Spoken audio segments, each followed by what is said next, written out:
आज़ादी का सुलगता अंगार हूँ मैं, आज़ादी का सुलगता अंगार हूँ मैं, प्रलय का क्षुब्ध पारावार, प्रचंड गांडीव की डंकार हूँ मैं।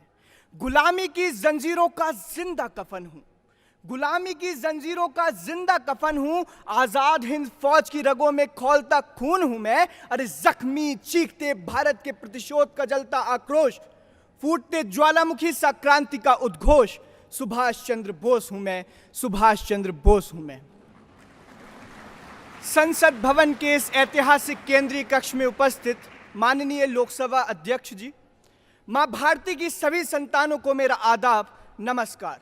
मैं मोहम्मद शारिक शबाब जैदी, अखंड भारत के ऐतिहासिक भूखंड बरेली, कस्बा सेथल से नेहरू युवा केंद्र बरेली, उम्मीदों के प्रदेश उत्तम प्रदेश का प्रतिनिधित्व करते हुए आज आप सभी के समक्ष नेताजी सुभाष चंद्र बोस, अमृतकाल में उनका जीवन और विरासत विषय पर अपने विचार प्रस्तुत कर रहा हूं। महोदय, अगर अमृतकाल में हमें नेताजी के जीवन की महत्ता को जानना है तो हमें जानना होगा उस छोटे सुभाष को जो अपने घर के पास रहने वाली एक बूढ़ी अम्मा का ख्याल रखता था।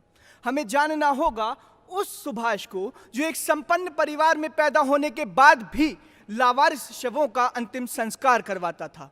हमें जानना होगा उस सुभाष को जो BA अर्थात कला में स्नातक करने के बाद एक कलाकार नहीं बल्कि मां भारती की सेवा करने वाला क्रांतिकार बन गया। महोदय, नेताजी सुभाष चंद्र बोस अमृतकाल में युवाओं के लिए मिसाल हैं। नेताजी कोई व्यक्ति नहीं है बल्कि एक व्यक्तित्व है, और ये नेताजी जैसा व्यक्तित्व ही हो सकता है जो तुम मुझे खून दो मैं तुम्हें आजादी दूंगा, इन चंद शब्दों से पूर्वी एशिया में अंग्रेजों के विरुद्ध एक दो नहीं बल्कि लाखों लोगों का जन समूह खड़ा कर देते हैं। ये नेताजी ही हो सकते हैं जो ICS की परीक्षा चौथे स्थान के साथ उत्तीर्ण करने के बाद केवल ये कहकर त्यागपत्र दे देते हैं कि मैं रामकृष्ण परमहंस और विवेकानंद के आदर्शों पर चलने वाला सुभाष अंग्रेजों की गुलामी नहीं कर सकता। और उनके इसी पराक्रम को याद रखने के लिए 8 सितंबर 2022 को जब दिल्ली में राजपथ का नाम बदलकर कर्तव्य पथ किया गया तो हमारे देश के माननीय प्रधानमंत्री श्री नरेंद्र मोदी जी ने वहां पर नेताजी की प्रतिमा का अनावरण भी किया। आप इसका कोई भी कारण मान सकते हैं, लेकिन मेरी नजर में यह संकेत और संदेश है इस बात का कि अगर भारत का प्रत्येक नागरिक, भारत का प्रत्येक युवा नेताजी सुभाष चंद्र बोस की तरह कर्तव्य पथ का अनुसरण करे तो वो दिन दूर नहीं जब हमारा देश भारत फिर से विश्व गुरु भारत होगा।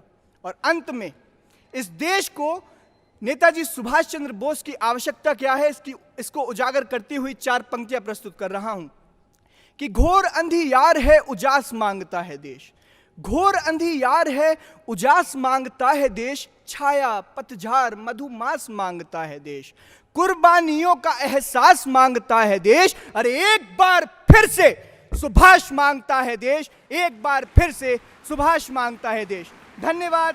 जय हिंद, जय सुभाष। आजादी का यह ताज बड़े तब से भारत ने पाया है, आजादी का यह ताज बड़े तब से भारत ने पाया है। मत पूछो इसके लिए देश ने क्या कुछ नहीं गवाया है।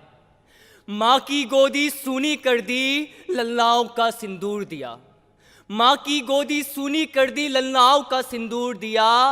रोशनी नहीं घर की केवल आंखों का भी दे नूर दिया।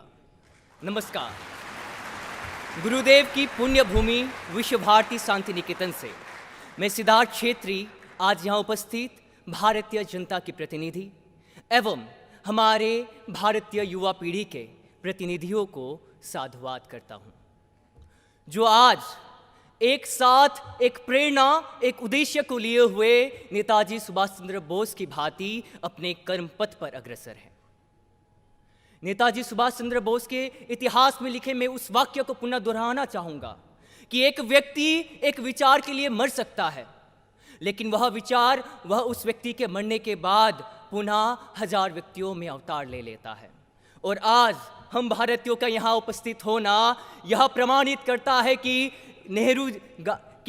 सुभाष चंद्र बोस जी ने केवल 1000 व्यक्तियों में ही नहीं अपितु संपूर्ण भारत के 140 करोड़ भारतीयों में अवतार लिया है। अवतार लिया है एक आदर्श बनकर। सुभाष चंद्र बोस वे भारतीय थे जिन्होंने अपने कर्म से यहाँ बताया कि भारत में जो है शिक्षा का क्या महत्व होता है। उन्होंने भारत को बताया कि जनता की प्रतिनिधित्व करने का क्या लक्ष्य होना चाहिए। मैं पूछता हूँ भारत की उन जनता से जो यहाँ सोचते हैं कि भारत में जो भारतीय है उसका उदाहरण सबसे बड़ा कौन है, तो हमारे बीच एक ही उत्तर आता है, सुभाष चंद्र बोस। सुभाष चंद्र बोस जी ने जनता के कर्मों के लिए, उन्होंने भारतीयता को बचाए रखने के लिए और भारतीय संस्कृति सभ्यता परंपरा को अपनाते हुए उन्होंने एक ओजस्वी छात्र होने का उदाहरण दिया। जब आवश्यकता पड़ी तो उन्होंने स्वतंत्रता संग्राम में भागीदारी देकर IAS की नौकरी को त्याग कर एक राष्ट्रभक्त होने का दायित्व निर्वाह किया। जब आवश्यकता पड़ी स्वतंत्र राष्ट्रवाद की तो उन्होंने आज़ाद हिंद फौज का गठन कर उसका नेतृत्व करते हुए स्वराज भारत की कल्पना को हकीकत में बदलकर राष्ट्रवाद की परिकल्पना को पूर्ण किया।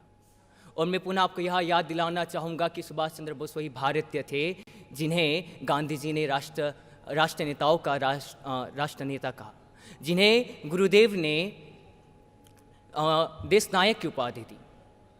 और अंत में मैं यही कहना चाहूँगा कि आज हम यदि आज़ाद है तो उस आज़ादी का जो श्रेय है वो सुभाष चंद्र बोस को जाना चाहिए। इसी कारण आज हम हर्षोल्लास के साथ यह कह सकते हैं कि हम आज़ाद भारत के एक आज़ाद नागरिक हैं। और अंत में मैं अटल बिहारी वाजपेयी की कुछ पंक्तियों को याद करते हुए अपने वक्तव्य को पुनः विराम देना चाहूँगा कि भारत कोई भूमि का टुकड़ा नहीं, एक जीता जागता राष्ट्र पुरुष है। यहाँ वंदन की धरती है, यहाँ अभिनंदन की भूमि है, यहाँ अर्पण की भूमि है, यहाँ तर्पण की भूमि है। इसकी नदी नदी हमारे लिए गंगा है और इसका कंकर कंकर हमारे लिए शंकर है। हम जिएंगे तो इस भारत के लिए और मरेंगे तो इस भारत के लिए, और मरने के बाद भी गंगा में बहती हुई हमारी अस्थियों को कोई कान लगाकर सुनेगा तो एक ही आवाज आएगी, भारत माता की, भारत माता की। जिन्होंने अपने शौर्य पराक्रम वीरता से अंग्रेजी शासन के विरुद्ध सशस्त्र क्रांति का किया था उद्घोष, भारत माता का सच्चा सपूत था वह, जिसका नाम है सुभाष चंद्र बोस। नमस्कार। संसद भवन के इस ऐतिहासिक केंद्रीय कक्ष में उपस्थित सभी अतिथिगण, नवागंतुक भाइयों एवं बहनों, देवियों एवं सज्जनों, मैं बृजलाला कुमार बिहार की पावन धरती से आपका हार्दिक अभिनंदन करता हूं। सर्वप्रथम आप सभी को पराक्रम दिवस यानी नेताजी सुभाष चंद्र बोस की जन्म जयंती की हार्दिक शुभकामनाएं। नेताजी सुभाष चंद्र बोस यानी त्याग, तपस्या, पराक्रम, शौर्य, वीरता। नेताजी सुभाष चंद्र बोस भारत माता के उन सच्चे सपूतों में से एक थे जिन्होंने भारत माता को परतंत्रता की बेड़ियों से मुक्त करने हेतु अपना सर्वस्व जीवन न्यौछावर कर दिया। बचपन से ही विलक्षण प्रतिभा और कुशाग्र बुद्धि के धनी नेताजी सुभाष चंद्र बोस का भारत के स्वतंत्रता के प्रति, भारत को आज़ादी दिलाने के प्रति सदैव दृढ़ प्रतिज्ञ थे। यही कारण था कि उन्होंने सिविल सर्विसेज में बतौर चतुर्थ स्थान प्राप्त करते हुए भी अंग्रेजों की गुलामी की नौकरी स्वीकार नहीं की। उन्होंने स्वयं यह उद्घोषणा की कि मैं एक साथ अंग्रेजों की नौकरी और भारत माता की सेवा नहीं कर सकता। सच में कहा भी गया है कि जो राष्ट्र पुरुष होते हैं उनका निर्माण गुलामी की नौकरी करने के लिए नहीं होता है, राष्ट्र पुरुष का निर्माण देश की सेवा करने के लिए, भारत को आज़ादी दिलाने के लिए होता है। नेताजी सुभाष चंद्र बोस ICS की नौकरी से त्यागपत्र देकर उसके बाद उन्होंने भारतीय राष्ट्रीय कांग्रेस से जुड़ गए। भारतीय राष्ट्रीय कांग्रेस में अपनी कर्तव्यनिष्ठा के कारण उन्होंने एक अलग पहचान बनाई। वर्ष 1938 ईस्वी एवं पुनः 1939 ईस्वी में भारतीय राष्ट्रीय कांग्रेस के अध्यक्ष बने। लेकिन महात्मा गांधी एवं भारतीय राष्ट्रीय कांग्रेस के बीच उनका मतभेद बढ़ने लगा था।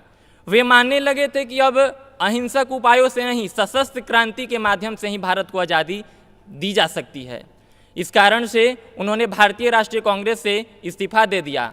उन्होंने सन 1939 ईस्वी में फॉरवर्ड ब्लॉक की स्थापना की एवं विदेशों में घूमकर भारत की स्वाधीनता के प्रति विदेशियों को और भारतीय प्रवासियों को जागरूक किया। उन्होंने वर्ष 1943 ईस्वी में आनंद सिंह द्वारा गठित आज़ाद हिंद फौज का पुनर्गठन किया। उसमें उन्होंने महिलाओं को भी स्थान दिया। महिलाओं के नाम से उन्होंने रानी झांसी रेजिमेंट का गठन किया, जिसके माध्यम से वे महिलाओं को भी भारतीय स्वतंत्रता समर में झोंक दिया। उन्होंने गुलाम भारत की पहली सरकार आज़ाद हिंद सरकार की स्थापना की, जिसका बतौर एक आधिकारिक तंत्र था। अंत में वे 18 अगस्त 1945 के दिन विमान दुर्घटना में उनका देहांत हो गया। सारा देश देशाकुल शोकाकुल हो उठा। आज सुभाष चंद्र बोस जिस प्रकार योगदान दिए हैं, वो आज भारत का बच्चा बच्चा कहता है कि मैं शौर्य पराक्रम का मतवाला प्रताप हूँ, हाँ मैं भारत माता का सच्चा सपूत सुभाष हूँ, हाँ मैं भारत माता का सच्चा सपूत सुभाष हूँ। अंत में मैं इन संकल्पों के साथ अपनी बात को पूरी करना चाहूँगा कि अमर शहीदों की बलिदानी व्यर्थ न जाने देंगे हम, अमर शहीदों की बलिदानी व्यर्थ न जाने देंगे हम, अपनी इस पावन धरती पर आँच न आने देंगे हम, अपनी इस पावन धरती पर आँच न आने देंगे हम। धन्यवाद। जय हिंद, जय भारत, जय हिंद की सेना। धन्यवाद ब्रिजलाला कुमार।